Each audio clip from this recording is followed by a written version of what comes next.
Coucou tout le monde, c'est Juna. Je vous fais une petite vidéo rapide concernant la nouvelle lune en Verseau. Parce que en fait j'ai vu que c'était une super lune la dernière de l'année. Et en plus je sens que ça me travaille pas mal, voilà, notamment de la fatigue, etc. Donc du coup on va aller voir un petit peu au niveau général. Et si j'ai le temps, parce que je veux pas faire une vidéo longue vu que j'ai pas l'internet, je vais pas pouvoir faire une vidéo trop longue parce que le temps que je la poste sur YouTube va être extrêmement long. Donc du coup, on verra après si c'est pas trop long les explications générales. Je mettrai, je pense, je tirerai une carte pour je ferai trois groupes et je tirerai une ou deux cartes pour chaque groupe. Ça vous permettra de plus cibler en fonction de vous en fait. Donc on y va. Je vais commencer. J'ai pris trois jeux avec moi en vacances, donc je ferai pas un million de cartes, mais bon c'est tout aussi bien. Donc cette super lune en Verseau, qu'est-ce qu'on nous annonce ici? Alors, on a la carte du dévouement, la ténacité. Alors, attendez, parce que du coup, je vais ça rapidement sur un coin de table. Dévouement, ténacité.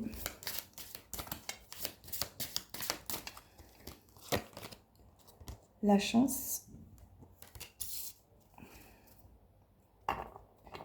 Alors, ici, ce que je ressens, c'est qu'il y a une énergie où justement, on ne veut plus être dans l'adaptation vis-à-vis des autres. Il y a une énergie qui remonte où on est dévoué à soi-même. Vous voyez, ce poisson me fait penser un peu, vous savez, quand on dit non, j'ai pris ma décision, ce qui est bon pour moi, je ne reviendrai pas là-dessus. Et on nous dit que cette énergie de dévouement, être aligné à soi, d'être tenace par rapport à ses idées, à ce qui est bon pour nous, vraiment, si je sens cet alignement, quoi, je prends ma décision, je décide que si ou ça est bon pour moi, et si d'autres personnes ne sont pas OK avec ça ou essayent de me faire changer d'avis, je resterai tenace sur mon idée. On vous dit que c'est une chance ici, ça va être aussi... euh, ces deux énergies-là vont vous amener des chances et des opportunités parce que vous êtes alignés. Enfin, on est, parce que l'énergie, là, c'est général. Ça nous permet d'être alignés vraiment en soi, euh, de vraiment rester ferme, en fait, sur ses choix du cœur et ne plus aller se remettre en question ou réfléchir ou être de divaguer à d'autres idées en fonction des gens qui font partie de votre entourage ou qui sont autour de vous.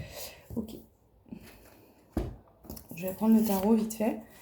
Donc au niveau toujours des énergies générales de cette super lune en Verseau. Alors j'ai été voir sur internet pour voir exactement quand c'est qu'elle serait. Certains articles disent le 11 et d'autres disent le 12. Donc je sais pas trop. Moi je pensais que c'était demain, donc le 12. Mais il y a des articles qui disent le 11. Alors des fois il arrive qu'elle tourne tard dans la nuit et que du coup ils disent que c'est le 11. Donc est-ce qu'elle tourne, je sais pas moi, à 4h du matin et du coup en fait elle est vraiment le 12. Voilà, donc écoutez, j'essaierai de vous faire une photo ce soir si je peux. Hier j'en ai fait une, mais du coup en fait j'ai vu sur la mer là où je suis, mais il y a des arbres devant donc on voit mal. Mais hier la lune était déjà énorme. Et en plus où je suis, et je regarde là-bas parce que quand je regarde la fenêtre il y a la mer. Où je suis en fait il y a l'eau à perte de vue. Vraiment on est sur comme une falaise et en gros l'eau est dessous. Et face, il n'y a que de la mer de partout. Et hier, là, quand on est sorti se promener, la lune reflétait sur l'eau, c'était vraiment magnifique. Donc ce soir, j'aimerais essayer d'aller sur la plage, voir la lune bah, de la plage directement. Allez, je me dépêche, je vous dis que je fais une vidéo courte et je raconte ma vie. Allez, énergie générale de cette super lune en Verseau. Cavalier de denier. La tour. Et le 8 de coupe à l'envers. Donc, je vais le mettre à l'endroit. On a les trahisons. Ici, en gros, cette pleine lune en Verseau, elle vient nous mettre en chemin. Le cavalier de denier ici, alors vous savez, j'interprète les cartes de manière intuitive. Moi, je vois ce chevalier qui tient son denier, qui a durement travaillé sur lui, qui a eu peut-être beaucoup de mal à avoir ce denier, Et du coup, il est peut-être passé justement par des déconstructions. Il a pu avoir des déconstructions. Il pourra encore en avoir, il en a conscience. Mais s'il faut déconstruire des choses pour pouvoir atteindre ce dont il a besoin, ce qu'il veut obtenir, hein, donc si vous voulez... c'est en gros, vous avez fait un travail sur vous, vous avez obtenu quelque chose, et cette chose-là, elle est précieuse à vos yeux. Et s'il faut que ça passe encore par des déconstructions pour garder ce que vous avez réussi à obtenir, donc cet alignement, cette richesse intérieure qui est en vous, qui a toujours été en vous, mais que vous avez fait sortir, que vous avez fait grandir, suite à peut-être des trahisons, vous avez trahi vous-même vos propres idées, ou vous avez été trahi, vous avez décidé de quitter des situations sentimentales pour certains, en tout cas qui émotionnellement ne vous correspondaient plus, vous êtes parti de cette situation, vous êtes sorti ou vous allez en sortir. Alors pour certains c'est déjà fait, vous allez rester vraiment focus sur vos décisions et continuer votre chemin. Pour d'autres c'est des prises de conscience, je dois arrêter ça, ça ne me correspond plus. S'il faut que ça passe par des déconstructions pour que moi je me sens plus alignée et mieux avec moi-même, j'y vais. C'est vraiment le message ici que j'entends. Alors je vais compléter avec ce jeu de tarot là. Je sais plus, c'est le jeu des fées et des elfes, je sais plus. Voilà, ici clairement on veut des relations, des situations où on donne et on reçoit. Que ce soit du professionnel, être investi professionnellement, mais en ayant aussi des rentrées d'argent qui nous permettent de subvenir à nos besoins, que ce soit dans des relations avec des amis sentimentales ou autres, où il y a un réel échange qui se crée en fait, où on reçoit ce qu'on donne en fait, c'est fluide. Vous voyez, tout ce qui n'est pas fluide, c'est-à-dire tout ce qui n'est pas je te donne et je reçois, alors c'est pas donner pour recevoir, hein, c'est si vous êtes impliqué dans votre travail et que vous n'avez pas un gros salaire, à un moment donné, vous n'aurez plus envie d'avoir autant de responsabilités, pourquoi faire? Vous voyez, parce que vous sentirez que finalement, ce que vous faites n'est pas reconnu par rapport à qui vous êtes. Alors peut-être que c'est passé par un moment où vous avez dû prendre conscience de la valeur que vous aviez, et aujourd'hui, vous vous dites non, je mérite plus que ça. Pour les relations, c'est pareil, que ce soit avec des amis, la famille ou sentimentale, vous décidez de voir que vous méritez une relation stable, sereine, qui vous fait du bien, où l'autre prend soin de vous autant que vous prenez soin de lui ou d'elle, et c'est tout. Donc on dit non aux relations, vous voyez, où on se tourne le dos. Ou c'est toujours le même peut-être qui fait le premier pas vers l'autre, ou c'est toujours le même qui a des idées, ou c'est toujours le même qui... voilà. En gros, c'est ce que je peux vous dire. Ici, on a la famille des fées de l'eau, et ça me fait bien rire parce que cette super pleine lune, il l'appelle aussi lune des esturgeons. Donc l'esturgeon, c'est un poisson, notamment parce qu'il y a longtemps, ils ont surnommé cette lune comme ça parce qu'elle était au mois d'août, et au mois d'août, c'est là où la pêche de l'esturgeon était la plus facile.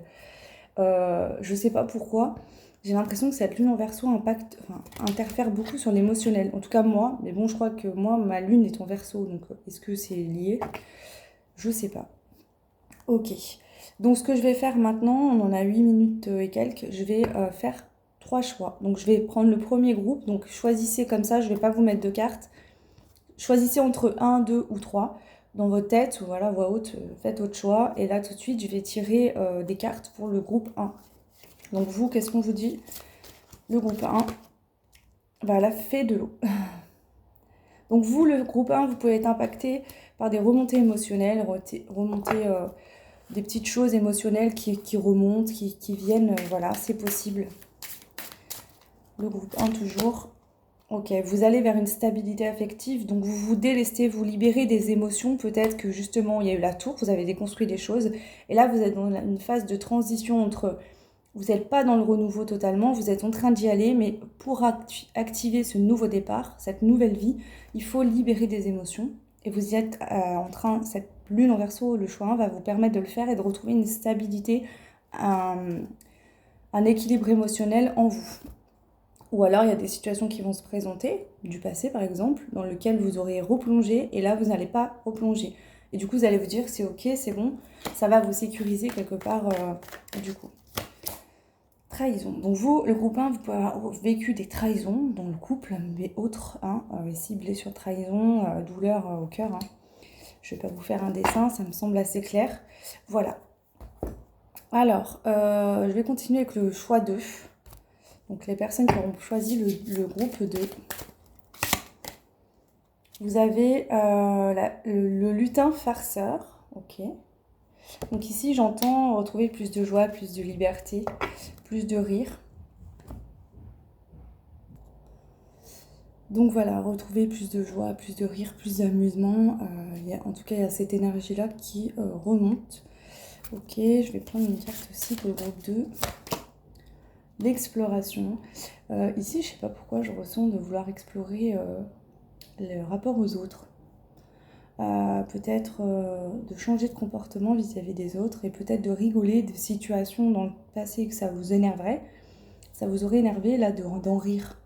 J'ai l'impression que vous avez envie d'expérimenter le choix d'eux, une nouvelle façon de vous comporter avec les autres.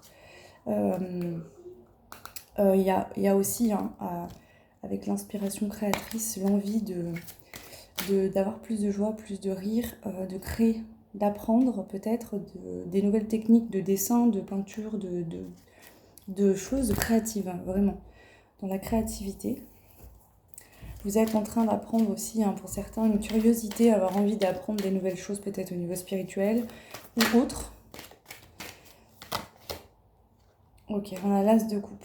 Donc ici, on voit que vous, le choix d'eux, vous allez vraiment vers la coupe, enfin, vous remplissez votre coupe d'amour, vous vous apportez, vous aurez un besoin, et vous allez le faire avec cette lune en Verseau, vous apportez des moments de qualité de vie, que ça soit des choses, je sais pas moi, des jeux, des choses créatives, lire des livres tout simplement, vous faire du bien, quelque chose qui vous nourrit vous-même. Là, c'est clairement ça le choix d'eux, vous allez vous nourrir vous-même et remplir vous-même votre réservoir d'amour. Votre réservoir affectif, c'est vous qui allez vous le remplir. Ici, on a l'as de denier, donc on pourra avoir l'abondance financière, mais dans tout domaine, qui arrive. Et on va aller voir pour le groupe numéro 3. Donc, le choix 3, qu'est-ce qu'on a pour vous? L'ami fait. Donc ici, ok, on parle d'amitié. Donc là, j'entends être un ami pour soi-même. Mais c'est aussi qu'il y a peut-être des gens. Ok, donc là, on décide de prendre son pouvoir personnel et de le faire jaillir. On prend conscience du pouvoir qu'on a sur sa propre vie. Que c'est nous-mêmes notre meilleur ami finalement. Et qu'on est nous seuls capables d'apporter les changements dont on a besoin. Donc là, il y a une grosse prise de conscience par rapport à ça. Vous, le choix numéro 3. On voit que vous êtes en pleine régénération, guérison, reconstruction, etc. Allez, on prend une carte du tarot pour le groupe numéro 3. Il y a une envie de partir ailleurs, d'arrêter de fonctionner avec le mental. Est-ce qu'avant, justement, vos peurs vous empêchaient justement d'aller vers ce changement, vers cette guérison, vers ce changement? Vous restiez au même endroit par peur. Ici, on voit vraiment que finalement, vous lâchez le mental pour aller vraiment vers des choses qui... Ouais, vous étiez dans une blessure de manque, peut-être d'abandon, quelque chose qui vous faisait ressentir un manque et qui vous empêchait, ce manque, il vous empêchait de lâcher des choses qui n'étaient plus bonnes pour vous, qui ne vous correspondaient plus. Et ça vous empêchait d'aller vers un changement. Et ici, on voit qu'on bloque le mental, enfin, on le bloque. Votre ego, il en a besoin parce qu'il vous met en sécurité si vous arrive quelque chose de grave. Hein, quand vous vous retrouvez par exemple dans la rue au milieu d'une bagarre, c'est ça qui vous dit « Ouh, sors-toi, tu vas t'en prendre une ». Ça, c'est votre ego. Mais des fois, il est trop là et il vous met trop en alerte surtout, alors que des fois, il n'y a pas lieu. Et justement, c'est des opportunités, mais lui, il prend peur. Là, ça se calme et vous allez vraiment vers des changements de vie. Grands changements, petits, moyens, ça dépendra de tout le monde. Mais vraiment, ça passe par une guérison. Hein. Donc, voilà. J'en ai fini pour cette petite guidance, 14 minutes, je crois que c'est la plus courte du monde que j'ai faite, mais elle m'a l'air très complète et je pense que ça vous aidera. En tout cas, j'étais ravie de vous la faire. Je vous fais un gros bisou de vacances et je vous dis à très vite. Ciao!